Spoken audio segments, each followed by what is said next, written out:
Water sector की एक leading small cap company जो कि फोरे करने जा रही है टू द रिन्यूएबल एनर्जी। जी हाँ दोस्तों, अभी की न्यूज़ हम देख सकते हैं 23 जून 2025 की, जो कि ये कंपनी फोरे करने जा रही है यहाँ पे रिन्यूएबल सेक्टर और उनको और बड़ा ऑर्डर मिला है 69 मेगावाट का, जो कि यहाँ पे इन्होंने रिन्यूएबल सेक्टर में भी कदम रखा है। इतना ही नहीं दोस्तों, बहुत ही प्रॉमिसिंग फिलहाल ही उसके जो अपडेट है वो आया है, जो कि हम यहाँ पे देख सकते हैं। और एक यहाँ पे अपडेट अगर देखेंगे तो ये भी देख सकते हैं कि उनको अभी जो वाटर से रिलेटेड प्रोजेक्ट है उनको 306 करोड़ का यहाँ पे प्रोजेक्ट मिला है। इतना ही नहीं, इसके साथ साथ और एक देखेंगे तो यहाँ पे देख सकते हैं कि उनको और भी कुछ प्रोजेक्ट मिले यहाँ पे, जो कि 115 करोड़ के प्रोजेक्ट है। और वो भी न्यूज़ देखेंगे तो 23 जून 2025 की है।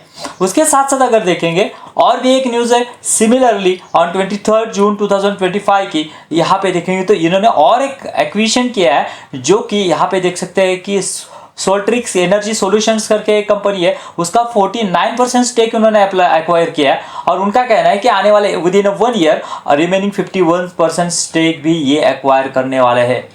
यानी इसका मतलब क्या हो दोस्तों, इसका मतलब ये हुआ है कि दोनों भी हॉट थीम है, जो कि यहाँ पे देखेंगे तो वाटर जिस तरह से स्ट्रेस आ रहा है वाटर के ऊपर, जितनी कम यहाँ पे मात्रा में वाटर मिल रहा है। और दूसरी बात, रिन्यूएबल सेक्टर एक यहाँ पे फ्यूचर है पूरे वर्ल्ड का ये। और ऐसे ही एक कंपनी इंफ्रा के बारे में बात करेंगे हम, क्या है इसके ग्रोथ ट्रिगर्स, क्या कंपनी ने फ्यूचर के लिए गाइडेंस दिया है, क्या कंपनी का कैपेक्स है, कंपनी का रेवेन्यू कहाँ तक जाएगा, उसके साथ साथ कंपनी का मार्जिन्स में किस तरह के चेंजेस हो गए और किस तरह से कंपनी रिन्यूएबल सेक्टर को भी देख रहे हैं और किस तरह का यहाँ पे आउटलुक बनता है। और उसके साथ साथ एक रिस्क भी जुड़ा हुआ है, ये भी जानना आपको बहुत जरूरी है अगर आप इसमें इन्वेस्ट करना चाहते हैं या फिर इन्वेस्ट करने की सोच रहे।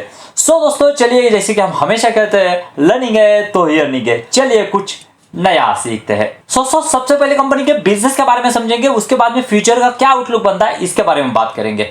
देखिए दोस्तों, पहले तो बेसिकली ये कंपनी, इनका मेन बिजनेस है water and waste water solution देने का काम। मतलब क्या है, ये बेसिकली क्या करती है, वेस्ट वाटर उसको जो है उसको ट्रीटमेंट देने का काम करती है। मतलब हमारे यहाँ से जो पानी जाता है और वो जो रिवर में वगैरह मिलता है, उससे पहले उसको फिल्टर करके अच्छा बनाने का काम ये काम करती है, उसको वेस्ट वाटर सोल्यूशन कहा जाता है। पहले बात।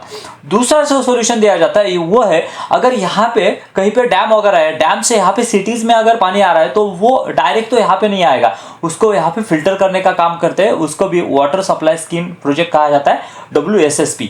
और बेसिकली क्या है ना, ये दोनों प्रोजेक्ट जो है वो गवर्नमेंट से रिलेटेड है। और गवर्नमेंट जैसे कि जल जीवन मिशन हो गया या फिर जल निगम मिशन हो गया, इन सभी के द्वारा इनको बड़े बड़े ऑर्डर्स दिए जाते हैं। और इसी से मेजर इनका रेवेन्यू जो है वो चंक यहाँ पे रेवेन्यू जो है वो गवर्नमेंट से आता है। उसके बाद में किस तरह का आउटलुक है, यहाँ पे भी हम देख सकते हैं कि गवर्नमेंट की जो पॉलिसीज है वो भी उसी तरह की यहाँ पे बनती हुई दिख रही है। बिकॉज ऑफ हमें पता है कि वाटर की स्कैरिटी, अब जब यहाँ पे समर में देखते हैं तो कितने बड़ा यहाँ पे जो है वाटर का स्कैरिटी या फिर हमें जो है वो कमतरता देखने को मिलती है। अगर यहाँ पे प्रोजेक्ट देखे जाए तो यहाँ पे इनके मेजर प्रोजेक्ट हमें यहाँ पे देखने को मिलते हैं, इस तरह की वेस्ट वाटर सॉल्यूशन और उसके साथ साथ वाटर सीवेज ट्रीटमेंट जो है वो किया जाता है। यहाँ पे देखेंगे तो यहाँ पे पानी, यहाँ पे देखेंगे तो पंजाब, गुजरात, उसके साथ साथ यहाँ पे पंजाब, छत्तीसगढ़, हरियाणा, ऐसे जो है इनके प्रोजेक्ट यहाँ पे इन स्टेट में होते हुए हमें देखेंगे। उसके साथ साथ उनके अगर क्लाइंट की बात की, जैसे कि मैंने कहा कि ये मेजर जो चंक है उनका गवर्नमेंट से आता है, तो यहाँ पे देख सकते हैं जैसे कि गुजरात इंडस्ट्रियल, उसके साथ साथ बहुत सारे यहाँ पे हमें गवर्नमेंट क्लाइंट ही होते हुए दिखेंगे। कुछ यहाँ पे प्राइवेट भी है, लेकिन मैक्सिमम को चंक जो है वो जो हमारा यहाँ पे गवर्नमेंट क्लाइंट से आता है। दोस्तों वाटर इंडस्ट्री के लिए फ्यूचर क्यों है, ये देखने के लिए हम यहाँ पे देख सकते हैं किस तरह से यहाँ पे वाटर की डिमांड बढ़ रही है, लेकिन और यहाँ पे सप्लाई देखेंगे तो उस तरह से नहीं हो रही है। और वाटर और सप्लाई में यहाँ पे अराउंड 50% का गैप है, और ये गैप जो है वो कंटिन्यूसली बढ़ता जाएगा because of global warming, because of improving the population of the world, because of यहाँ पे जिस तरह से पॉपुलेशन बढ़ रही है, ये दोनों का गैप कंटिन्यूसली बढ़ने वाला है। और इसी वजह से हम जो वाटर यूज़ कर रहे हैं उसको कंटिन्यूसली फिल्टर करके यूज़ करने का हमें यहाँ पे इम्पोर्टेंस बनता है। ज्योग्राफिकल एक्सपेंशन की बात की जाए तो यहाँ पे एमपी से अराउंड 48% का रेवेन्यू आता है। उसके बाद में यहाँ पे यूपी से देखेंगे तो 17% और राजस्थान से अराउंड 23%, यानी यही रेवेन्यू अराउंड यहाँ पे 90% हो जाता है। और ये एक रिस्क है कंपनी के लिए, और इसीलिए कंपनी कहती है हम यहाँ पे नॉर्थ में और यहाँ पे सेंट्रल में यहाँ पे ग्रो करना चाह रहे हैं। बिकॉज ऑफ हमारा पैन इंडिया प्रेजेंस यहाँ पे बनना चाहिए। और यहाँ पे देखेंगे तो कंपनी कह रही है कि हम पैन इंडिया जाके रहेंगे। उसके बाद में देखेंगे तो इनके जो है वो कंपनी अभी वेस्ट टू एनर्जी में यहाँ पे जो है वो इम्प्लांट कर रही है या फिर फोरे कर रही है, यानी यहाँ पे वाटर और यहाँ पे वेस्ट टू एनर्जी और उसके साथ साथ सोलर, इन सभी में कंपनी क्या करना चाह रही है कि यहाँ पे एंटर करना चाह रही है।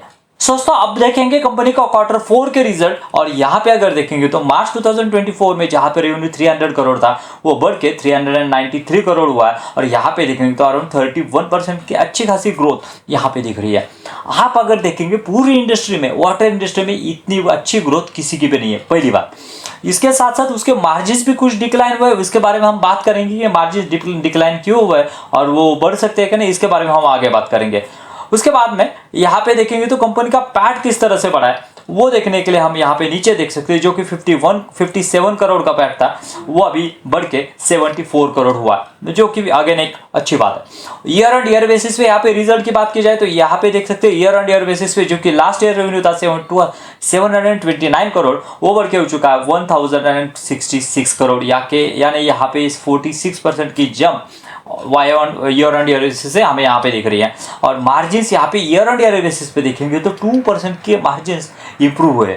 इतना ही नहीं, नेट प्रॉफिट भी उसी तरह से हमें देखने को बढ़ते हुए देखने को मिलेगा। यहाँ पे देख सकते हो 106 करोड़ का यहाँ पे जो प्रॉफिट था वो बढ़ के 177 करोड़ हो चुका है।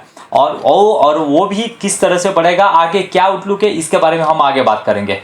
दोस्तों यहाँ पे डेब्ट टू इक्विटी की बात की जाए तो 0.24 डेब्ट टू इक्विटी है। और आईपीओ लाने से पहले कंपनी का कहना था 0.8 था, और इसीलिए आईपीओ लाया था कि जिसको डेब्ट जो है वो कम कर सके। और उसी तरह से यहाँ पे कंपनी ने यहाँ पे डेब्ट जो है वो अपना कम किया है। और डेब्ट की बात की जाए तो यहाँ पे डेब्ट देख सकते हैं कि किस तरह का डेब्ट, यहाँ पे अराउंड 234 करोड़ का बोरिंग्स जो है वो हमें यहाँ पे दिखते हुए मिलेगा। लेकिन कंटिन्यूसली यहाँ पे प्रोजेक्ट जो है वो कंपनी नए नए प्रोजेक्ट ले रहे हैं, और कैसे है कंपनी का ऑर्डर बुक है उसके बारे में बात करेंगे, और कितना ऑर्डर बुक में अभी पेंडिंग है वो भी बात करेंगे, उससे रेवेन्यू की हमें फिजिबिलिटी मिलेगी। लेकिन ऑर्डर बुक बढ़ने के बावजूद, यहाँ पे फिक्स एसेट बढ़ने के बावजूद, यहाँ पे कंपनी अपने ऊपर का डेब्ट नहीं है कर रही है। मतलब क्या है, इंटरनल एक्रोल से यहाँ पे एक्सपेंशन जो है हो रहा है, ये बात हमें समझने आ रही है। दोस्तों जैसे कि हमने देखा कि इसके बेसिकली 3 वर्टिकल है। यहाँ पे देखेंगे तो वेस्ट वाटर ट्रीटमेंट से अराउंड 61% का रेवेन्यू आता है, और यहाँ पे उससे लास्ट ईयर फाइनेंशियल ईयर 2025 में 520 करोड़ का रेवेन्यू जनरेट हुआ।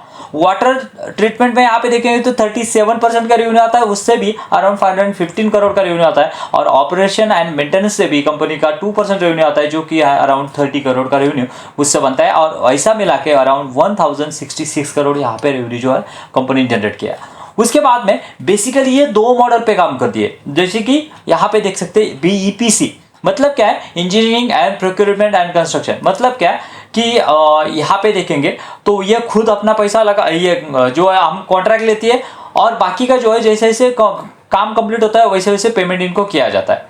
उसके बाद में ये हैम करके मॉडल है, यानी हाइब्रिड एन्युटी मॉडल। ये बहुत ही पॉपुलर मॉडल है, और इससे अराउंड 15% का रेवेन्यू आता है। और यहाँ पे देखेंगे तो 105 करोड़ का रेवेन्यू जो है उनका यहाँ पे फाइनेंशियल 2025 में आया। बेसिकली हैम करके क्या मॉडल है इनका, मतलब क्या, आपने पूरा जो है वो अपना पैसा खुद का लगाना है। जैसे कि रोड का रहता है, रोड अगर आप कंस्ट्रक्ट कर रहे हो या फिर वाटर सीवेज ट्रीटमेंट अगर आप यहाँ पे इंस्टॉल कर रहे हो, तो आपने खुद ने ही पूरा पैसा लगाना है। उसके बाद में जैसे जैसे उसका यूटिलाइजेशन होगा, गवर्नमेंट आपको यहाँ पे पैसा जो है वो जनरेट करके देगी, और उसका आपको पार्शियली आपको यहाँ पे मिलता जाएगा। और 8 से 10 ईयर्स में आपको पूरा जो है वो कॉस्ट यहाँ पे जो आपका ये हो जाएगा, वसूल हो जाएगा।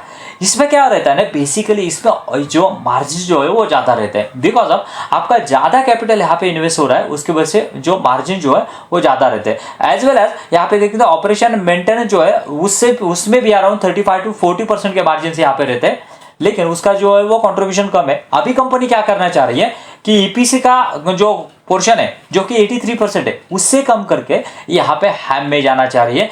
यानी इससे पता चलता है कि फ्यूचर में आगे जाके मार्जिन से यहाँ पे कंपनी के बढ़ सकते हैं। दोस्तों मार्च 2025 तक यहाँ पे देखेंगे तो कंपनी ने ऑलरेडी यहाँ पे रिन्यूएबल सेक्टर में यहाँ पे जो है वो एंट्री ली थी, और यहाँ से अराउंड 1000 करोड़ का इन्वेस्टमेंट किया था, जो कि एक रिन्यूएबल सेक्टर से रिलेटेड कंपनी है उनको एक्वायर किया था। और उसी समय अराउंड 200 करोड़ के प्रोजेक्ट जो है वो यहाँ पे सिक्योर कर लिए थे। उसके बाद में भी जैसे कि हमने देखा कि 60 मेगावाट का और एक प्रोजेक्ट उनको मिला है, और कंपनी का कहना है कि हम इसके ऊपर ज़्यादा फोकस नहीं करेंगे, हम यहाँ पे ट्रायल एंड एरर से धीरे धीरे यहाँ पे स्टेप बाय स्टेप यहाँ पे अप मूवमेंट ले रहे हैं रिन्यूएबल सेक्टर में।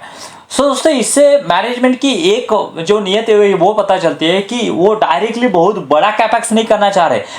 जो बात स्विट्जरलैंड के केस में हुई थी, जिनको पता चला था कि विंड एनर्जी में फ्यूचर है, लेकिन उन्होंने इतना बड़ा कैपेक्स किया, इतना बड़ा एक्सपोजर दिया कि यहाँ पर वो डेट के ट्रैप में फंस गए। लेकिन ये कंपनी जो है उस हिसाब से नहीं देख रही है, वो धीरे धीरे यहाँ पे अपना जो एक्सपोजर यहाँ पर रिन्यूएबल सेक्टर में ग्रो करना चाह रही है। दैट इज रियली मुझे पर्सनली अच्छा लगा, क्योंकि आपका अगर उसमें एक्सपर्टीज नहीं है ना तो आप इसमें ज्यादा एक्सपोजर नहीं दे सकते।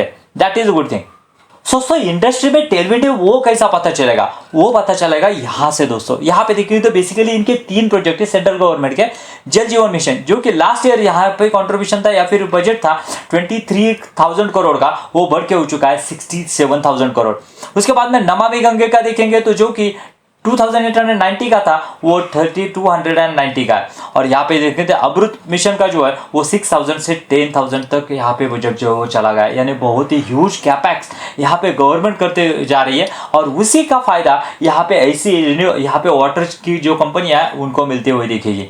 दोस्तों यहाँ पे बात करेंगे कि कंपनी का मार्जिन क्या है लास्ट फाइनेंशियल ईयर में, और अभी यहाँ पे मार्जिन जो है वो किस तरह से ग्रो हो सकते हैं। देखिए 24 में देखेंगे तो 23% के EBITDA मार्जिन थे, वो बढ़ के अभी 25% हो गए। और जिस तरह से मैंने कहा कि कंपनी यहाँ पे हैम में यहाँ पे जो है वो खुद को जो एक्सपोजर बढ़ाना चाह रही है हाइब्रिड एनर्जी मोटर, जिससे कि यहाँ पे मार्जिन कंपैरेटिवली ज़्यादा होते हैं। तो कंपनी का कहना है कि फ्यूचर में आगे जाके मार्जिन जो है वो भी और भी ज़्यादा बढ़ सकते हैं, पहली बात।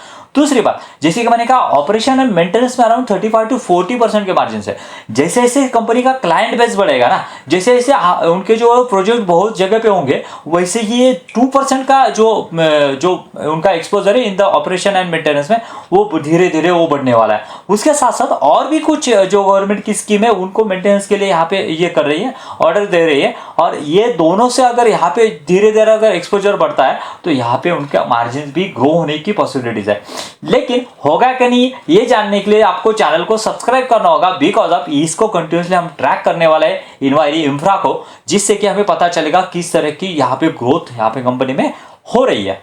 दोस्तों अब बात आती है कि कंपनी का गाइडेंस क्या है और कंपनी का फ्यूचर आउटलुक क्या है, कंपनी का वैल्यूएशन क्या है, इसके बारे में हम बात करेंगे। देखिए रेवेन्यू जो है वो 46% से बढ़ा है, EBITDA मार्जिन जो है अराउंड 25% है, और पैट मार्जिन देखेंगे तो 16 to 17% के पैट मार्जिन है। और EPS में भी अराउंड 27% की ग्रोथ हम यहाँ पे ईयर ऑन ईयर बेसिस पे देखने को मिले।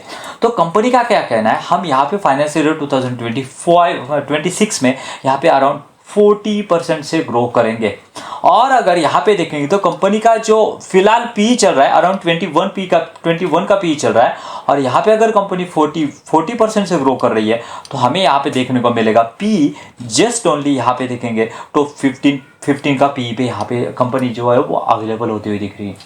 यानी दोस्तों यहाँ पे कंपनी के फ्यूचर प्लान क्या है उससे समझ में आएगा कि किस डायरेक्शन में कंपनी जा रही है, कंपनी के मार्जिन्स में कौन से चेंजेस होने वाले हैं, कंपनी की यहाँ पे एक रिस्क कौन सी है, उसके साथ साथ कंपनी रेवेन्यू जो है फाइनेंशियल ईयर 2026 में क्या एक्सपेक्टेशन है रेवेन्यू के, इसके बारे में हम यहाँ पे डिस्कशन किया। आई होप आपको वीडियो अच्छा लगा होगा, और ये पूरा प्रेजेंटेशन अगर आपको सही लग रहा है और अगर आपको लग रहा है कि फ्यूचर में भी इसी के बारे में ट्रैकिंग चाहिए तो आप यहाँ पे चैनल को सब्सक्राइब कर सकते हैं। मिलते हैं नए वीडियो में। Thank you very much. जय हिंद।